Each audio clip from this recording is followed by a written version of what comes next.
In 2021, you decided to quit your job. Am I happy with my current career and where my passion really is? Yeah, it must be hard to say no to Harvard. So I thought maybe this is my last chance. What were you thinking when you were in pain and trying to push it through?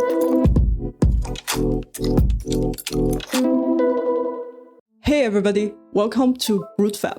Today, we're kicking off a new format where I go deep with some of the most intriguing and transformative guests from the world of makers, professionals in AI and robotics. We dive into their personal stories in hope to extract those nuggets of wisdom that can inspire us all to live a more authentic, meaningful, and fulfilling life. I'm excited to introduce to you our first guest, Pengfei Zhang. Pengfei is a licensed architect in the United States. While his architecture career was on the rise, Pengfei made a bold move in his 30s. He decided to leave his established job in New York City and venturing into the world of AI and robotics. 2 years later, as he is about to finish his work with Bosch Center for Artificial Intelligence in Germany, we decided to sit down for a talk, reflecting on his career transitions, challenges, and moments of self-doubt. We also talked about fitness and the mindset that allowed him to continually evolve.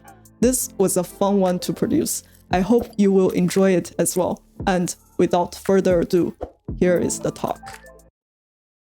You're about to complete your studies at the University of Stuttgart, and you're also recently completed your work study at Bosch Center for Artificial Intelligence.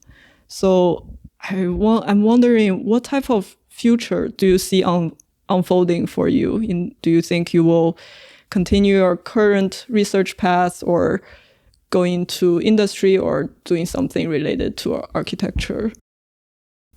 Yeah, I think I've been asking me the same questions in the past 2 years, what I really want to do after the EdTech program. I think for short-term plan, I don't really have a very specific plan yet, but I think my long-term plan is to integrate what I learned at iTech and also the experience at the AI Research Center at Bosch, and then see how that can be applied to the architecture and engineering construction industry. Mm-hmm. And that's actually where my background is.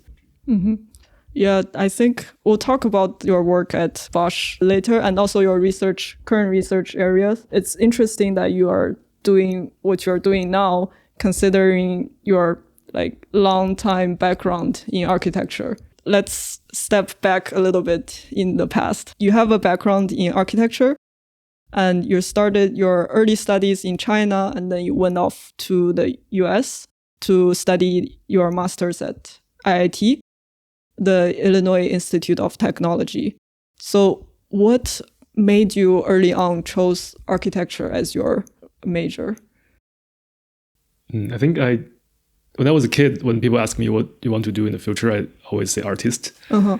And eventually I got really interested in either spaceships and machines in general when I was a kid.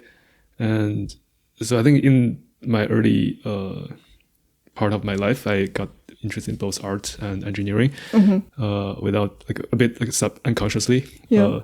But I think when I have to make a decision what I want to study for college, in high school, I always thought about something that combines art and science, or creativity and analytical process.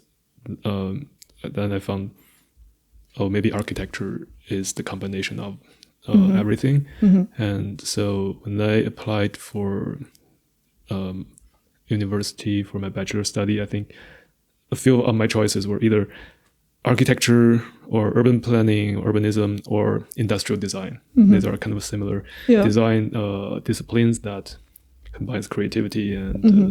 Science. Yeah. After you graduated from IIT, you started to work as an architect. You actually became a licensed architect in the United States. and practiced for almost 7 years. Yeah, roughly. Yeah. It seems like you put so much effort and time already in architecture. But here comes the plot twist. In 2021, you decided to quit your job as an architect. I think you were working in New York City at the time, and moved to another country yet again. And this time to Germany to do a master's at the University of Stuttgart, focusing on computational design, AI, and robotics.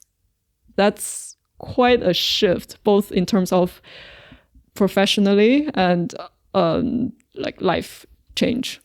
So could you recall the moments or the series of events where sparked this interest for you? Or like, did you get bored at work, or like what happened?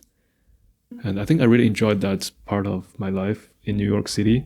And also just simply the city has so much energy, and it was a really, really nice experience for me. But when the pandemic started, I had more time to myself in the evening, similar to the long Chicago winter nights. And that gave me some time to think about, am I happy with my current career?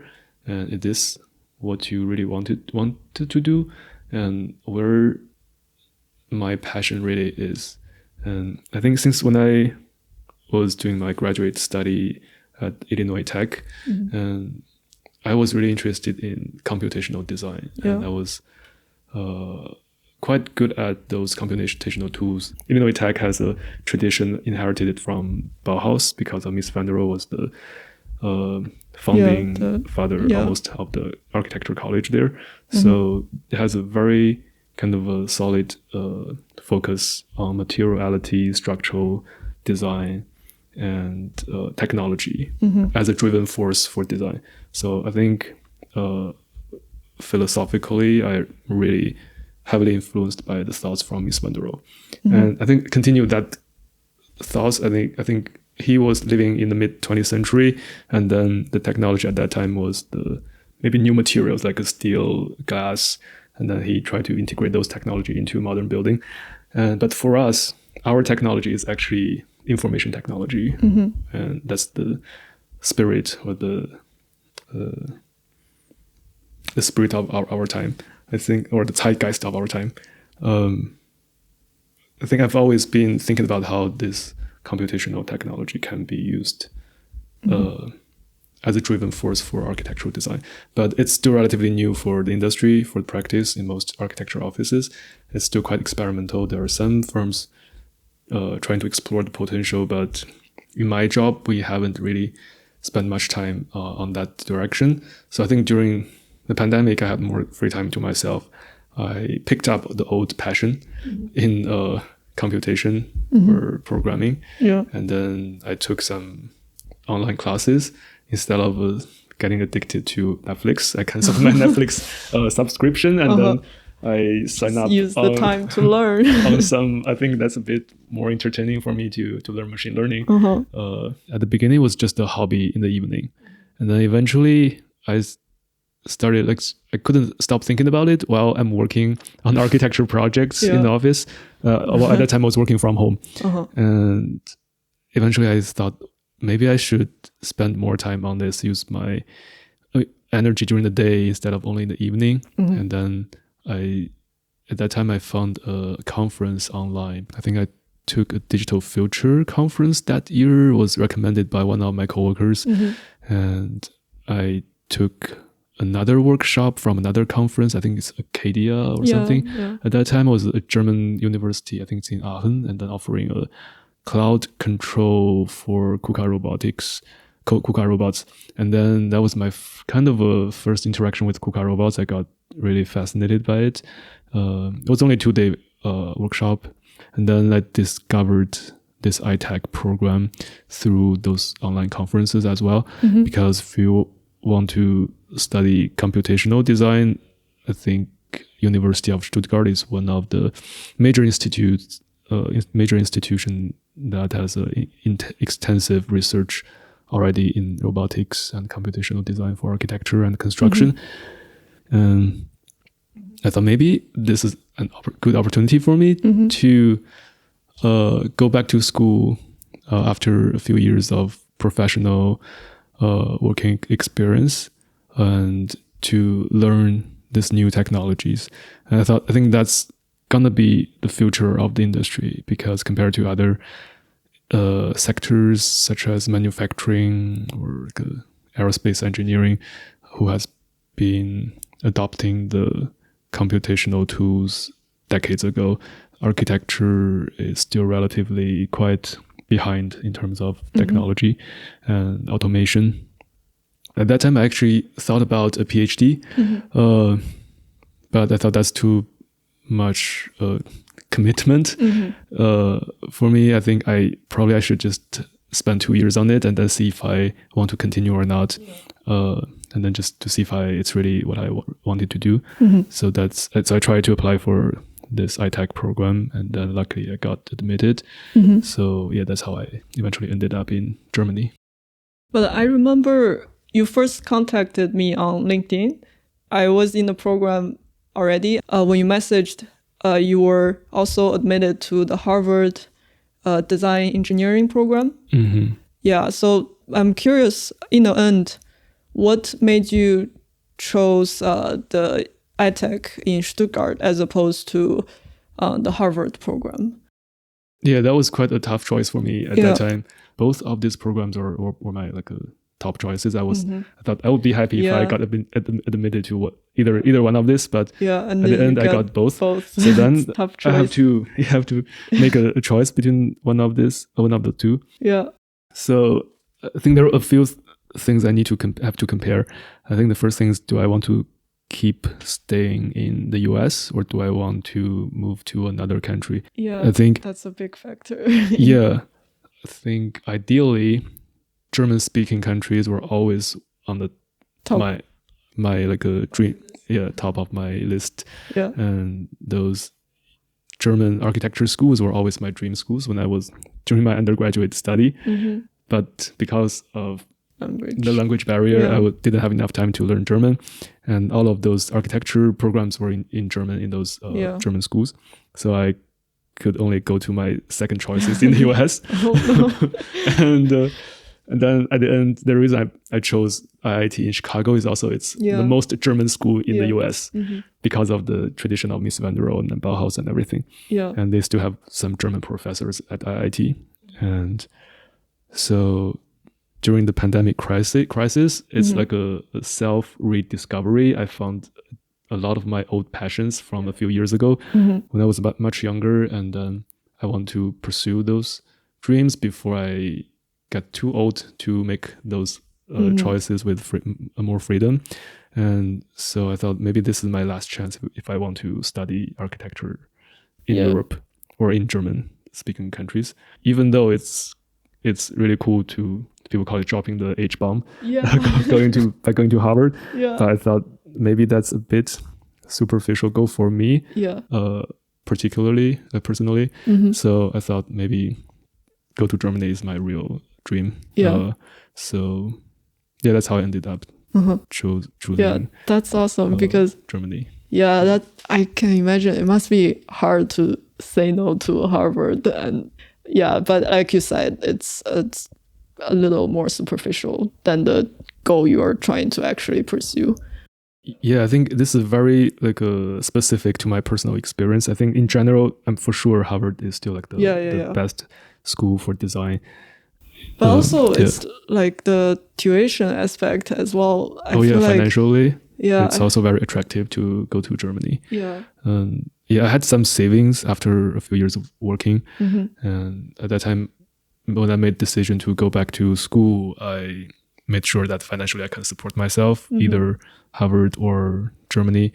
But European countries almost offer free education, and compared to the quite expensive tuition in Harvard, I think maybe it's also financially less stressful to live in Europe and then have more freedom to travel and also kind of enjoy life there, and then being a bit stressed about money in Boston. Yeah, that's true. When I look at because I did also my undergrad in the US, and after spending that much money of my family, I feel like I could not afford to keep going to a school that's like so expensive. But also like you said, the cultural aspect and the getting more experience in Europe and the school of design you wanted to get more experience in, I think. And plus it's the opportunity that you can do it in English. I think it reduced the friction quite a bit. When you started school again, you are one of the more seasoned professionals. And then suddenly you almost become a beginner again. And I know that's part of the challenge you signed up for. But when you are surrounded by people mostly younger than you, and how do you reconcile? Did you ever wished that you started this journey earlier? If you discovered this area earlier, maybe you could have been further into the journey. No, actually, I didn't think it's too late to study. I think learning is a lifetime task for a person who wants to pursue a meaningful life. I think it's never too late to study something.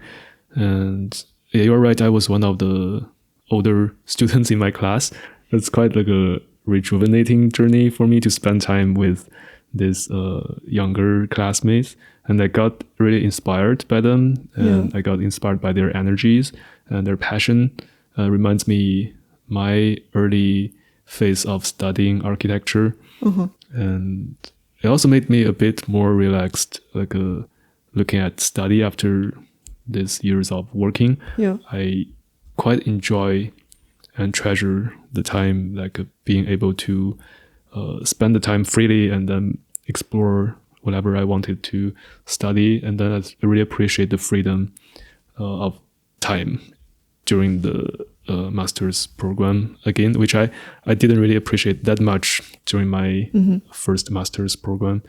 I feel like mentally I'm younger than my real age after spending 2 years with these classmates, which I really like it. Yeah, I can definitely relate to that. I think eventually you can't always expect your life to be a continuous line just going up all the time. There's going to be bumps and ups and downs all the time. And I feel like everybody will have the experience of becoming a beginner again. And that aspect just happens more and more as you age, I guess. At least in our world, it's not so uncommon to see people take detours all the time and go into different paths.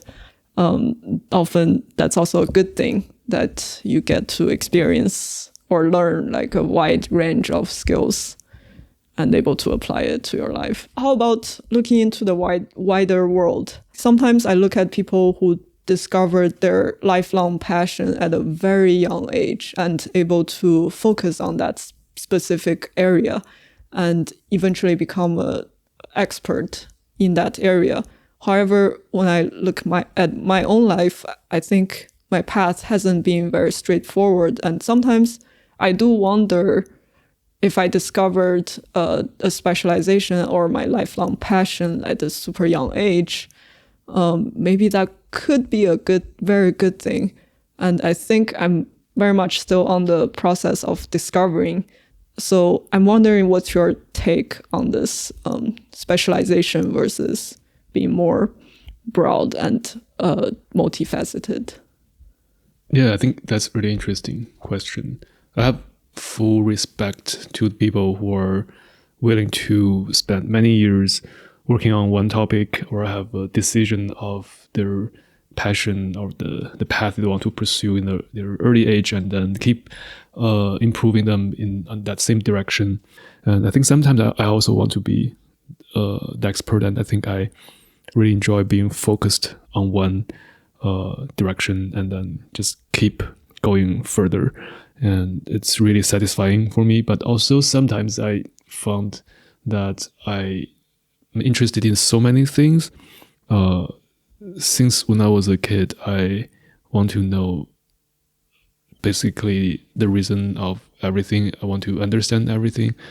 I think I really enjoy being a beginner. And then that's usually the most rewarding and satisfying feeling of learning and improving and growing.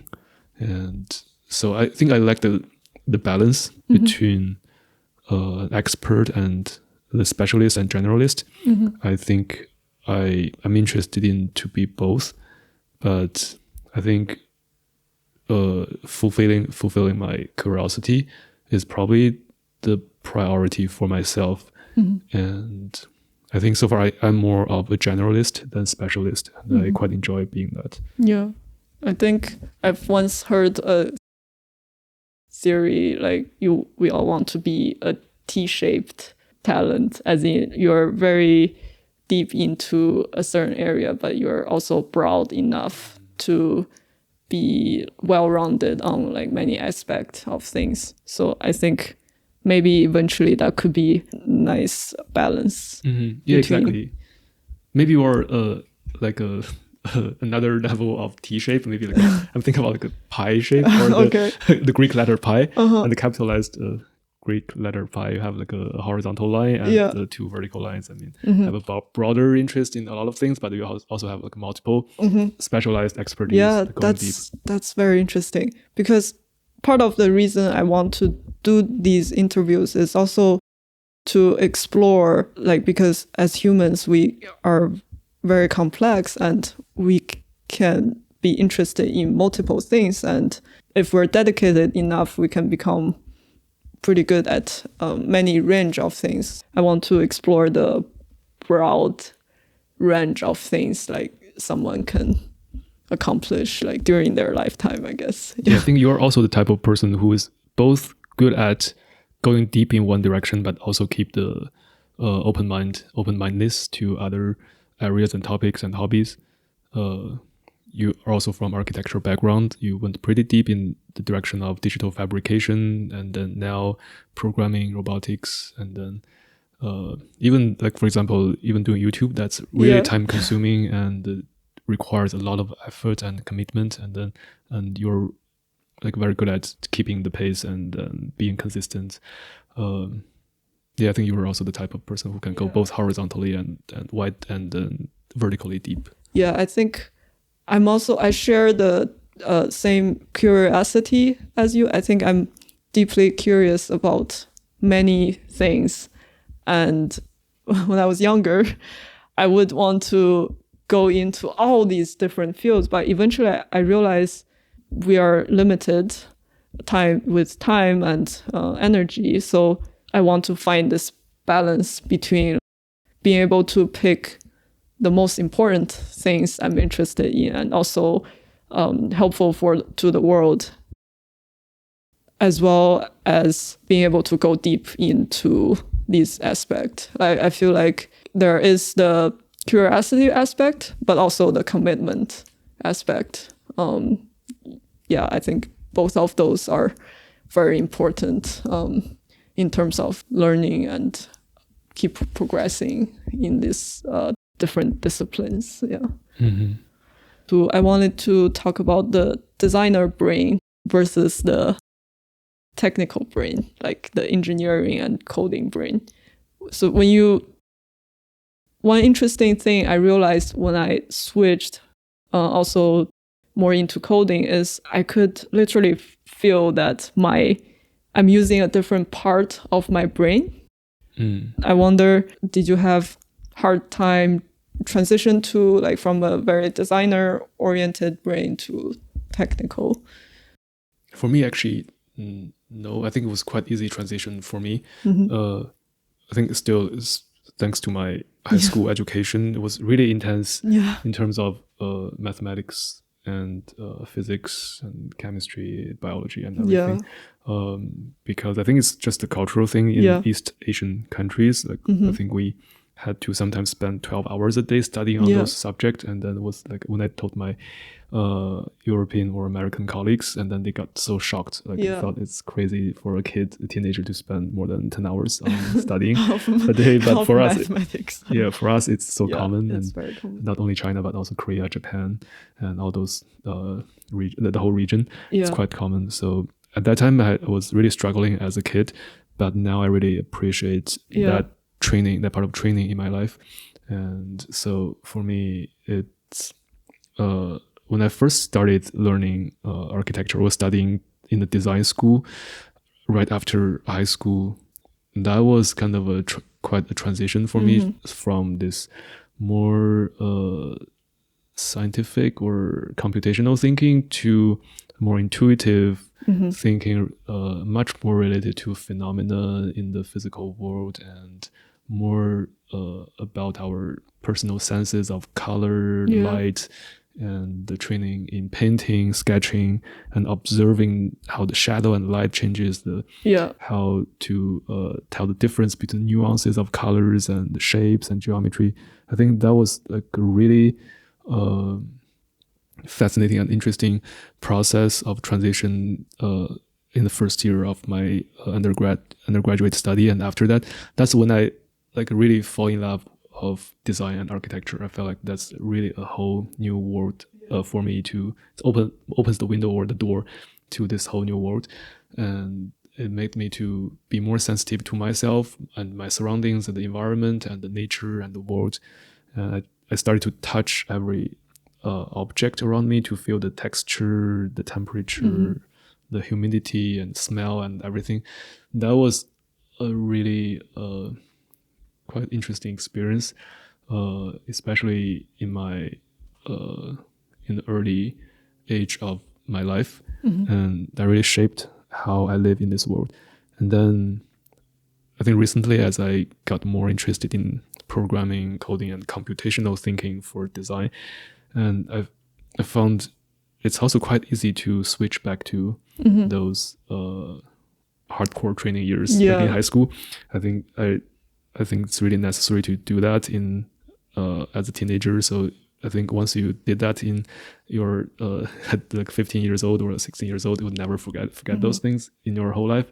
And then so it's pretty quick for me to transition back to switch on those part of my brain. And then since both part of the brain is now can be relatively easily activated and can switch between those two parts, I think it's quite a nice feeling for me. Yeah, I think for me, I definitely can relate to like every part you said. Like I think for me, when I first transitioned back into the technical part, I think it's a reminder of, like there are different sides. There are literally different sides of thinking, different, and then you can tap into both or combine them. Whereas before, with so many years of design school, I almost forgot there is this technical side as well.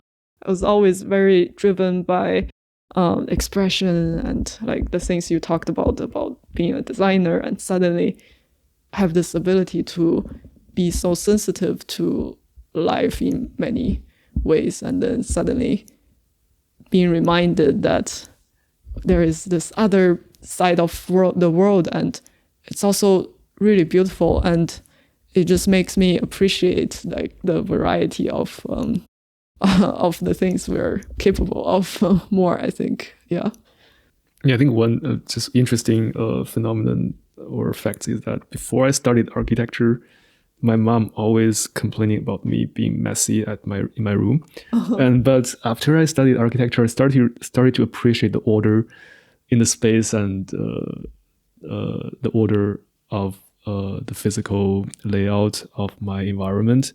I started to be a bit more organized in my living space. And then eventually my parents got surprised that, you're a totally different person, like from this like messy kid throwing things everywhere. Now you're obsessed with your cup being aligned with your table or something like that. Because it matters. Yeah. Yeah. You have been working in both worlds. What suggestions would you have for people who maybe are interested in the technical aspect and the programming, but think they're not capable? Or I feel like a common thing I hear a lot is, I'm not smart enough to learn how to code. What suggestions would you give to these people? I would say if one person is interested in one topic, I think that's already a very good start of that journey. I mean, nothing is easy when you started trying to learn it. I mean, coding is a bit abstract compared to some other skills, but it's also like quite easy if you understand the basic principles, because it's very predictable. And then if you follow the rule of coding, you will for sure get certain expected results. I think that's something really satisfying for me. And then that's also I think the easy part of coding. And then you just only need to understand the rules and then follow the rules, and then you can make something that's quite amazing. But I guess you just have to be a bit more patient. It's like if you have never run a 5K, it will be hard to even run 1 kilometer. But if you just keep doing that every day, and then eventually you will find the beauty in it, and you will get addicted to it, and then you will find the coding is not so hard. And I think it's just a matter of time. If you're not very good at the beginning, it's completely normal. And then it just need to be patient with yourself. Yeah, I think being curious and interested in what you want to learn is much more important than being so good at first, because it just takes time to transition your brain into that mindset of coding. And also, especially now with ChatGPT. Oh, yeah. When we started learning it still wasn't there yet. And I think people used to have to learn it in the old-fashioned way. But now you can easily just use ChatGPT to explain something you don't understand for you. And it just make learning so much more fun and fast. I think another difference between coding and design is that I realized that it's much easier to learn coding by self-teaching or teaching yourself coding, because there is such an open and active and supportive community online for coding. And it's like a utopia. With the utopian idea in the early ages of internet, like everyone is very open about sharing their experiences, and websites like Stack Overflow, there are just so many people trying to help each other and then sharing experiences. Usually a lot of coding libraries are very well documented, especially those popular ones. If you have the patience to read the documentation, and I'm sure you will eventually find a solution to all the problems you are having, and then improve yourself. So I think that's the easier part for coding, because it's very easy to find a resource to teach yourself. Yeah, I think the open source community is the best, and like all the free resources out there, it's amazing. Yeah, exactly. Like how much you can learn by yourself just with a computer and the internet. It's not like architecture. You have to go to an architecture school, and then there's a kind of a barrier there. They set this profession, no barrier, then it's like a privilege to study design or architecture. Yeah. So let's talk about your work at the Bosch Center for Artificial Intelligence. I think that experience must be very enriching. So can you share some of the key takeaways from your research there, and how has it changed your perspective on AI and robotics when you're working with people who have computer science background mostly, and very much with a engineering brain? Do you think your design background bring you special perspectives? I really enjoy being surrounded by nerds, by nerdy people. And then that's when I learned the most. And we also share some common personalities. I really enjoyed that working environment there. So I think I'm probably the only one from a design and architecture background in my research group. I think I'm also deeply appreciate that how the open-mindedness of them that gave me this opportunity to do the research there, and then they're open to bring people from this different background into their team. I think what I learned from that team is firstly the coding skills, and then how to organize the code, how to collaborate with Git, which is a version control platform or tool, and that which is very important when there are multiple people collaborating in a team and on the same project, how to not step on each other's feet. And I think that's a much more cleaner and neat way of organizing working assets compared to how most architecture offices are organizing their files, drawings, and the models. I've been working in like our large corporate and smaller studios. I've seen different ways of organizing files and models, but it was never so efficient than how the programmer is organizing their code. I think that's something I learned a lot, got inspired a lot while working in this like a professional computer scientist team. And I think I also bring something probably to the team is that my like overall conceptual thinking. I always look at the bigger picture, thinking why we're doing this. And then we always have this like knowledge sharing session, which is super helpful within the team. And then like every time I try to make a clear presentation, more conceptually explaining what I'm doing. And then I think I try to make a clear diagram. Those are the skills I learned in design schools. That this kind of a clear presentation skill made the communication much easier than just simply showing the code. And then I think this kind of ability to visualize the abstract concept or workflow is something I benefit a lot from my design and architecture education. And then people there also really appreciate this kind of new perspective into their workflow. Yeah, that's great to know. Yeah, and also I also try to first remind people the bigger picture, that what's the bigger problem we're trying to solve, and then to solve this problem we have this sub issues that like we need to divide and conquer, and then my thoughts on this topic is this, and then my solution to that problem is that. I think this kind of more structured hierarchical thinking is quite useful. That's what I learned from architecture practice and education. That's very interesting. How do you see the fusion of architecture, design, AI, and robotics evolving more into the future? And is there some interesting research areas you are currently looking at? And perhaps you can share some of that. Yeah, of course.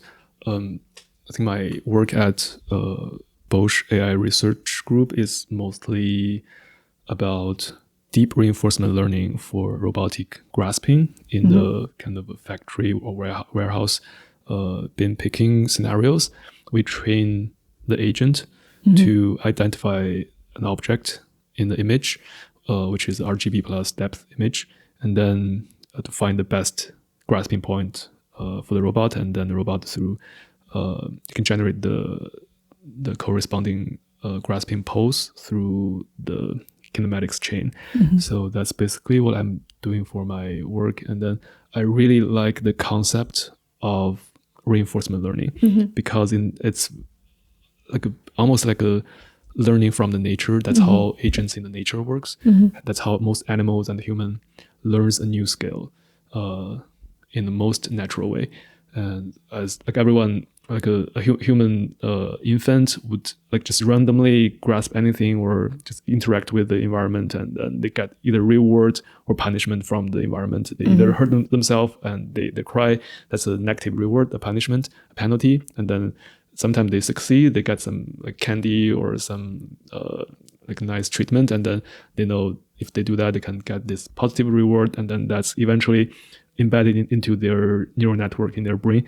And then I think that's a really elegant system of how agents can learn new skill just through self-exploring. I mean, interaction with the environment. without much supervision.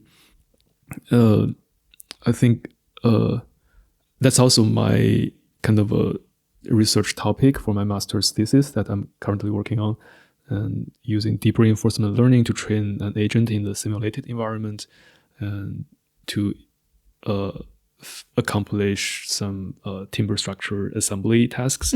The concepts are very similar, just to create an environment for the agent to train, to explore and interact with the environment, and then update their neural network to improve their skills.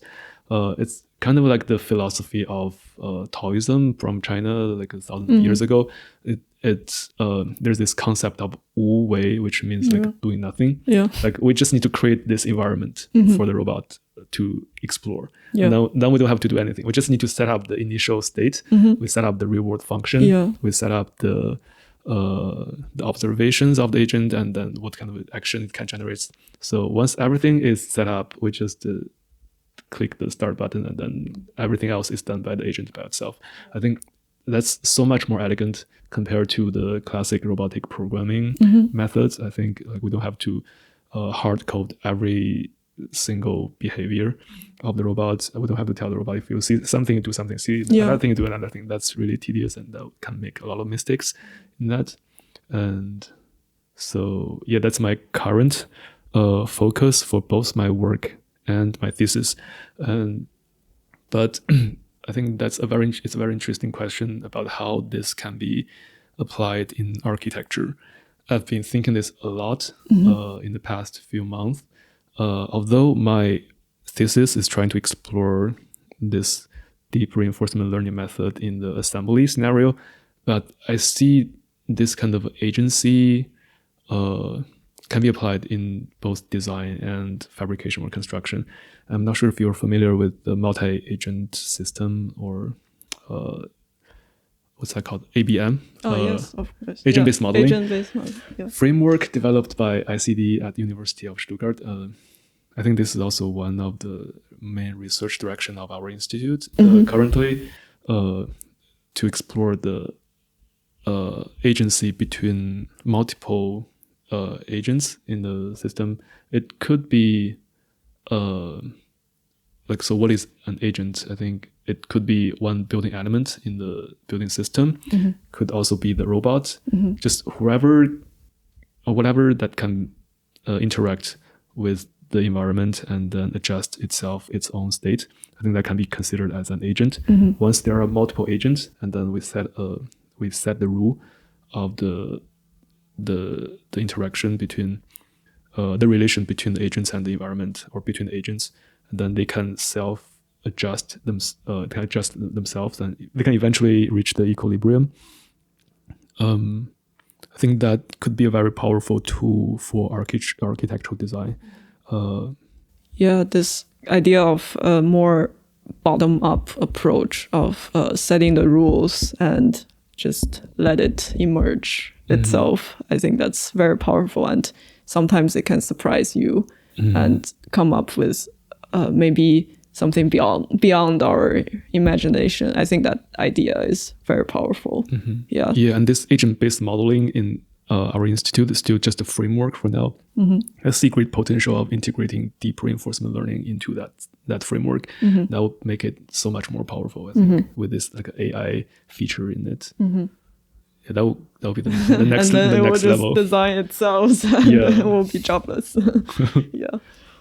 I think you must have a growth mindset. For me, I think keeping a growth mindset is very important for to keep learning.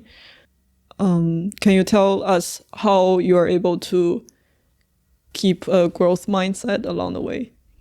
I guess everyone's different. For me, especially after I read a bit more about AI and artificial neural networks, I constantly compare that to my own brain. I start to realize, maybe that's also how my brain works. And I think every neural network is a bit different, the weights, the parameters, and the setup. And then now I truly believe that everyone probably have a different default setup of their brain when they were born into the world. So I guess for me, it's just kind of that part of parameters or weights are somehow just accidentally or coincidentally fine-tuned to a way, dialed in a way that it's more curious about the new things and enjoy learning or getting more rewards from the sense of growing and learning.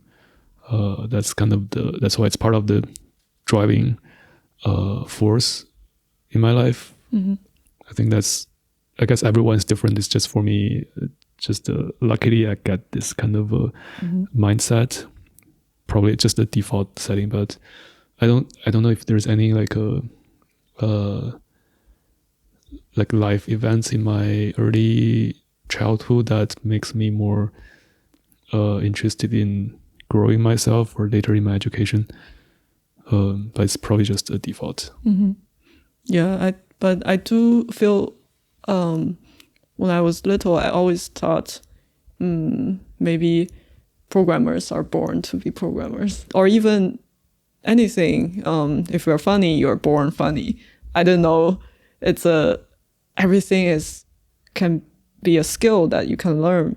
Being better at making videos or being better at doing math. I thought when I was growing up, I always thought if this person is good at math, then he or she is born good at it. There's no chance. If you're not born good at it, then you're not going to be a mathematician. But turns out after some life experience, I realized these are all skills that can be learned. And if you put in enough commitment and effort, I think for me, the growth mindset is cultivated through experience. And then even like I realized, being funny is a skill that you can develop. That just like blew my mind. I think so. I definitely agree with you. It's different for everyone. Some might get it through their experience. Some are maybe through their childhood experience, their upbringing or something. They came with it by default, knowing that they can learn to grow and to develop their skills. Yeah, don't get me wrong. I think I do believe in the neuroelasticity in our brain, because that's also one of the major difference from human being to the other animals, because most of the other animals, they acquire their skills through this like genetic heritage from like millions of years, thousands of millions of years of evolution. So most animals don't learn their skill after they were born. Like many, for example, a bee with a tiny brain, they can build kind of a complex geometry in the beehives. Those are just embedded in their brain. But humans are different. Most of our knowledges are not embedded in the brain when we were born. And then we have to spend, human children have to spend more than 10 years to study all the subjects that's eventually accumulated in human civilization.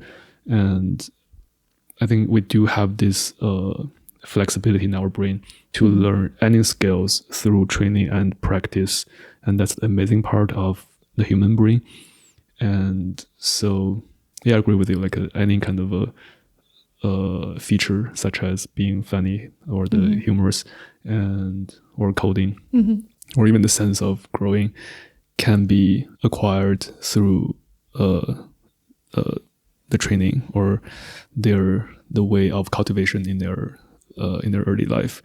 And I think it's very important for kids to get positive feedback when they first try something.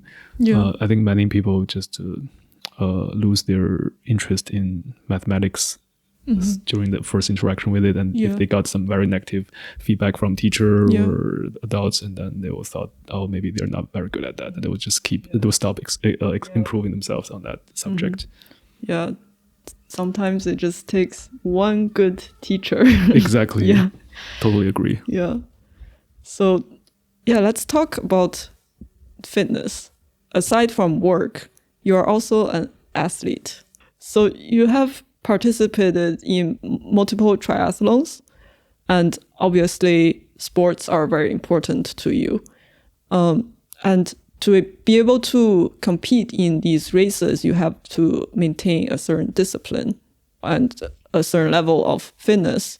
How do you find fitness benefiting your life and work? I guess we can start with when did you get into training and especially endurance sports?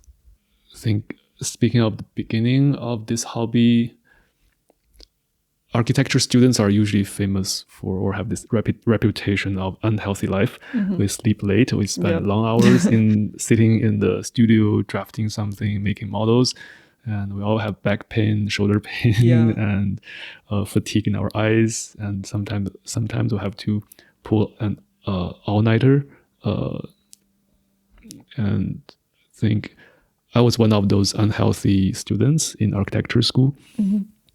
But I think once I started working in an office, I eventually had this kind of pain in my shoulders, in my back, and I realized, oh, that's something I really need to find a way to solve. I mean, we're all like good at problem solving as an architect, and that's one problem in my life, and I need to find a solution. And I tried to start to do exercises. When I first started working in the architecture office, I started to try triathlon.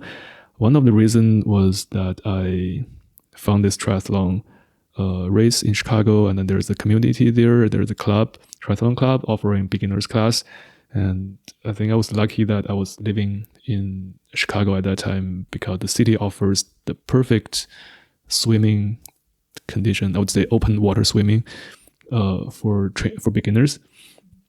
And my office was only 10 minutes away from the beach of Lake Michigan. And there's a long, beautiful running trail along the lake. And also it's beautiful for cycling as well. It's just a perfect place for people to enjoy swimming, biking, and running. And I thought that might be a perfect exercise for me. So I just sign up for a triathlon race and then to see if I can finish it. The first time I was really nervous. I signed up for they call it sprint distance, which is half Olympic distance.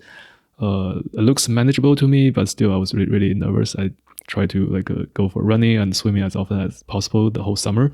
And then in August, I nervously standing on the starting line and then finished the whole race. And that was like really encouraging for me. And then I was really grateful for the beginners class offered by the triathlon club in Chicago. And because there's so many logistics factors you have to pay attention to during the whole race. That's also the fun part of the race, I think, compared to simply marathon or swimming or just simply cycling, because there's this transition phase between each legs of the triathlon, from swimming to running. From swimming to cycling, from cycling to running. There are two transition zones. You have to organize everything ahead of the race. You need to think about every single step during the race. How do you take off your swimming suits and how do you put on your running helmet and glasses and even sunscreen? When do you want to pee? And then everything to think ahead. It's like a project management skill. And that's one of the part I really enjoy. It was I had a lot of fun doing that, just mentally preparing, using my organizational skill learned from architecture school or in the architecture office. And other than, in addition to this like logistic tricks, and then I also really enjoy the long hours of training by myself, because either long distance running or swimming in open water, it's like meditation for myself. It's the time I can conceal myself in my own bubble and then focus on my body and then feel the muscle movement, feel the air in and out into my lungs, and then feel the pain in my body, and then having dialogue and conversations with myself throughout the whole struggle during the long run, when I want to stop, when I feel like I'm almost couldn't continue, and how I trying to wake up in the morning and then to follow my training schedule.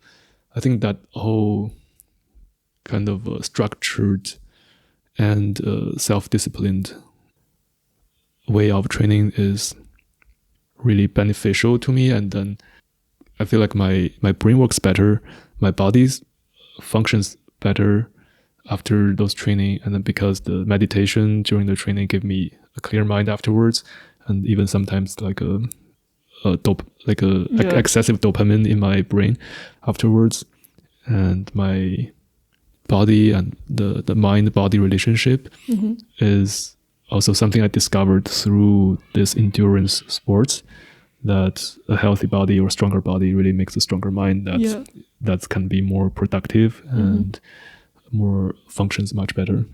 The more I do these sports, the more I got addicted to it. Yeah, I think doing sports really helps you to start your day correctly in a way that gives you a clear mind so you can carry on to other tasks.